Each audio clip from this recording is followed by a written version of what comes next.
जय हिंद मेरे प्यारे साथियों, मैं संजय गंगवार आपके अपने ऑनलाइन प्लेटफॉर्म पाठशाला 247 पर हार्दिक स्वागत और अभिनंदन करता हूं। तो कैसे हैं आप सभी लोग? बेटा 10th के बोर्ड परीक्षाएं हमारे लिए समाप्त हो गई हैं और हम लोग इस बात के वेट में हैं कि हमारा रिजल्ट आए और हम लोग आगे की पढ़ाई को जारी रखें। तो सबसे बड़ी समस्या हमारे लिए यह है बेटा कि 10th के बाद 11th में हम कौन सी साइड को ऑप्ट करें, साइंस साइड लें, आर्ट साइड लें या कॉमर्स साइड लें, क्योंकि इन तीनों साइड के बिहाफ पर यह पूरा का पूरा भविष्य हमारा डिजाइन होता है। एक तरीके से देखा जाए कि भविष्य में हम क्या करने वाले हैं वो 11th में ही डिसाइड हो जाता है। तो साइंस साइड, आर्ट साइड या कॉमर्स साइड में से कौन सी स्ट्रीम हमको चूज करनी है, इसके लिए इसको पूर्णतः अच्छे से समझने के लिए आप सभी लोग वीडियो के अंत तक जरूर बने रहें। तो बेटा आपको एक बात पता होना चाहिए कि हम 11th क्लास में साइंस साइड, आर्ट साइड या कॉमर्स साइड में से कोई भी साइड ले सकते हैं जिसमें हमारा मन हो या जिसमें हमारा इंटरेस्ट हो। तो सबसे पहले आपको ये पता होना चाहिए कि इन तीनों साइड के लिए हमको कौन से विषय पढ़ने होते हैं। इसके अलावा इन विषय को पढ़ने के बाद भविष्य में हम लोग क्या क्या कर सकते हैं। तो पहली साइंस साइड हमारे लिए जिसे हम लोग साइंस साइड बोलते हैं, यानी साइंस साइड, कॉमर्स साइड और आर्ट साइड, इन तीन साइड में से हम कोई भी ब्रांच ले सकते हैं, चाहे साइंस साइड लें, चाहे आर्ट साइड लें, चाहे कॉमर्स साइड लें। ठीक है, अब इनमें से हमको कौन कौन से विषय पढ़ने होते हैं और क्या क्या हम लोग बन सकते हैं उसके बारे में जानते हैं। साइंस साइड में कौन कौन से विषय हमको पढ़ने होते हैं बेटा? तो पहला ऑप्शन आता है हमारे लिए कि हम मैथ्स और बायोलॉजी में से कोई भी एक ऑप्शन ले सकते हैं। हम चाहे मैथ्स लें चाहे बायोलॉजी लें। इसके अलावा बेटा हमको इनमें से ऑप्शन हमारे लिए मैथ्स और बायोलॉजी का, इसके अलावा सेकंड हमारे लिए आता है फिजिक्स हमको पढ़ना होता है। अगर हम साइंस साइड लेते हैं तो फिजिक्स बेटा आपको कंपलसरी पढ़ना ही पढ़ना है, चाहे मैथ्स के साथ में आप फिजिक्स पढ़ें चाहे बायो के साथ में आप फिजिक्स पढ़ें। इसके अलावा केमिस्ट्री भी आपकी कंपलसरी सब्जेक्ट है, यानी या तो आप पीसीएम के साथ एक ग्रुप बना सकते हैं या पीसीबी के साथ एक ग्रुप बना सकते हैं। इसके अलावा हिंदी और इंग्लिश आपको बेटा लेने ही लेने होते हैं। इस तरीके से 11th और 12th क्लास यानी 12th क्लास की जो बोर्ड परीक्षा होती है वो टोटल 500 नंबर की होती है, जिसमें आपको ये टोटल 5 सब्जेक्ट पढ़ने होते हैं, जिसमें मैथ्स और बायोलॉजी में बेटा हमारे लिए ऑप्शन रहता है फिजिक्स और केमिस्ट्री कंपलसरी है। इसके अलावा हिंदी और इंग्लिश ये हमको पढ़ने ही पढ़ने हैं।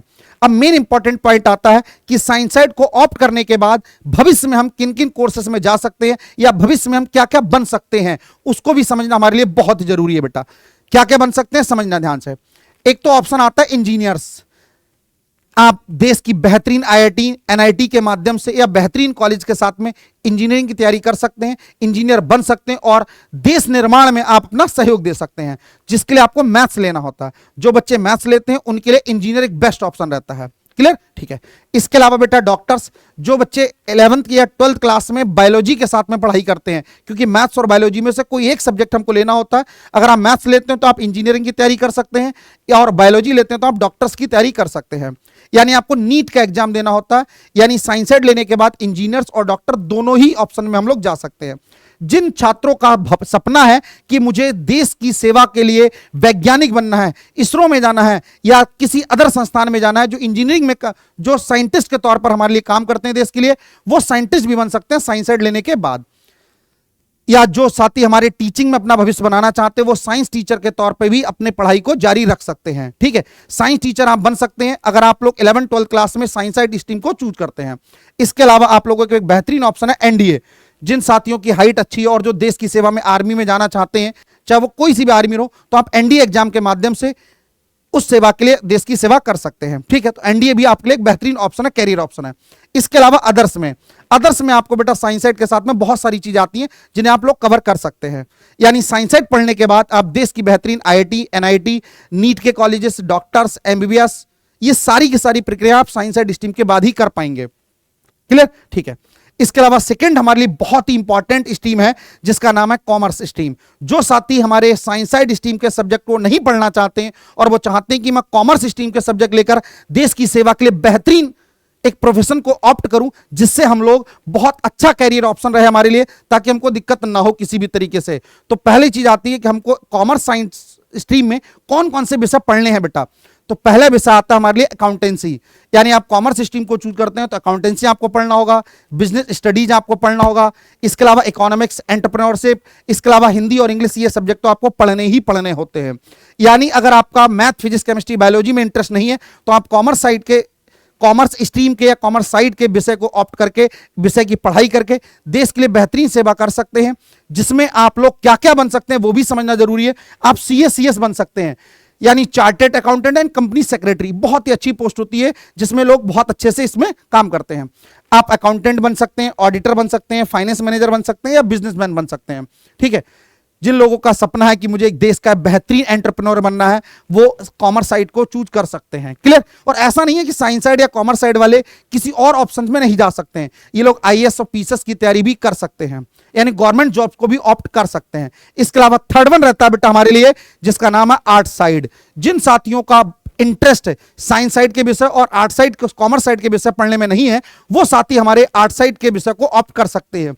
और आर्ट साइड के विषय को ऑप्ट करने का एक अदर एग्जाम्पल एक और भी है जिसको समझना बहुत जरूरी है। जिनका सपना है मुझे देश के लिए IAS और PCS बन के ही सेवा करनी है, सरकारी नौकरी में रहकर हमको सेवा करनी है, तो आप आर्ट साइड के विषय ले सकते हैं और 10th क्लास के बाद से ही अपनी IAS और PCS की तैयारी को प्रारंभ कर सकते हैं, क्योंकि IAS और PCS में GS का जो विषय होते हैं वही सारे विषय 11th-12th क्लास में आते हैं। तो आर्ट साइड में हमको कौन कौन से विषय पढ़ने होते हैं एक बार समझने का प्रयास करते हैं। हिस्ट्री, ज्योग्राफी, पॉलिटिकल साइंस या पॉलिटी बोलते हैं इसको, economics, home science, sociology, psychology, physiology, music, Hindi और इंग्लिश, ये सारे विषय में से हमको टोटल 5 विषय लेने होते हैं, जिनके माध्यम से हम लोग आर्ट साइड को पूरा का पूरा कवर कर सकते हैं। ठीक है, ये कहने के लिए थोड़ा सा आसान होता है, बट इसको डीपली पढ़ना हमारे लिए बहुत जरूरी है, ताकि भविष्य को निर्धारित करके, यानी भविष्य को सोचकर हम लोगों ने ये साइंस आर्ट साइड को चूज किया है, इसीलिए हमको सारे विषय को डीपली अभी से पढ़ना बहुत जरूरी है। क्लियर? ठीक है, आर्ट साइड के विषय लेने के बाद बेटा आप क्या क्या बन सकते हैं वो समझने का प्रयास करते हैं। तो पहला आता है UPSC, IAS और PCS। ऐसा नहीं है बेटा कि साइंस साइड या कॉमर्स साइड के विद्यार्थी IAS या PCS नहीं बन सकते, वो भी बन सकते हैं, बट आर्ट साइड के विषय लेने के बाद, इनकी अच्छे से पढ़ाई करने के बाद IAS PCS में वही चीज आपको मिलती है जो आप 11th-12th से पढ़ाई कर रहे हैं। तो अगर आप बिल्कुल डायरेक्टली लक्ष्य बना के बैठे कि मुझे IAS और PCS ही बनना है, तो आप आर्ट साइड को भी ऑप्ट कर सकते हैं। क्लियर? ठीक है, इसके अलावा advocate, journalist, fashion designer, arts के टीचर्स, ये सारे प्रोफेशन को भी आप अप्लाई कर सकते हैं। अब मेन क्वेश्चन आता है हमारे लिए कि हम इन तीनों में कौन सी साइड को चूज करें जिससे हम अपना भविष्य को बेहतरीन तरीके से रख सकें सारी चीजों का, ताकि हमारा फ्यूचर एक तरीके से सिक्योर हो। उसके लिए बेटा हमारे लिए जरूरी है कि हमको खुद से ये एनालिसिस करना पड़ेगा कि मुझे क्या करना चाहिए। तो उसमें पहली बात तो बेटा ये आती है कि जिसमें आपकी रुचि हो वही स्ट्रीम सेलेक्ट करें और अपने पैशन को फॉलो करें। यानी बेटा जिस विषय को पढ़ने में आपको कोई इंटरेस्ट नहीं आ रहा, तो किसी भी दबाव में आप लोग, या अधिक पैसा उसमें मिलेगा, सामाजिक दबाव होगा या अधिक नंबर आ जाएंगे, ऐसे स्ट्रीम को कतई भी सेलेक्ट ना करें, क्योंकि जिसमें आपको मजा नहीं आएगा बेटा, तो उसको पढ़ने से क्या फायदा। सर हमको physics, chemistry, maths, biology, accountancy ये सारे विषय समझ में नहीं आते हैं, तो कोई दिक्कत नहीं है, आप आर्ट साइड के विषय को ऑप्ट भी कर सकते हैं। यानी इन ऑप्शंस के बिहाफ पर आप लोग अपनी स्ट्रीम को ऑप्ट ना करें। ठीक है, और एक बहुत इंपॉर्टेंट बात है कि जो सक्सेस है, सफलता है, ये इस बात पर निर्भर नहीं करती है कि आप साइंस साइड से पढ़े हैं या आर्ट साइड से पढ़े हैं या कॉमर्स साइड से पढ़े हैं। क्लियर? तो उम्मीद करता हूं आप लोगों को ये वीडियो बहुत अच्छे से समझ में आई होगी और आप अपने पैशन के हिसाब से अपनी स्ट्रीम को सेलेक्ट करें, जिसमें आपकी सबसे ज्यादा रुचि है, उन्हीं विषय के साथ में अपनी पढ़ाई को जारी रखें। इसी प्रकार की और भी इंफॉर्मेटिव वीडियो देखने के लिए पाठशाला 247 चैनल को सब्सक्राइब करें और ज्यादा से ज्यादा दोस्तों तक इस वीडियो को शेयर करें। जय हिंद।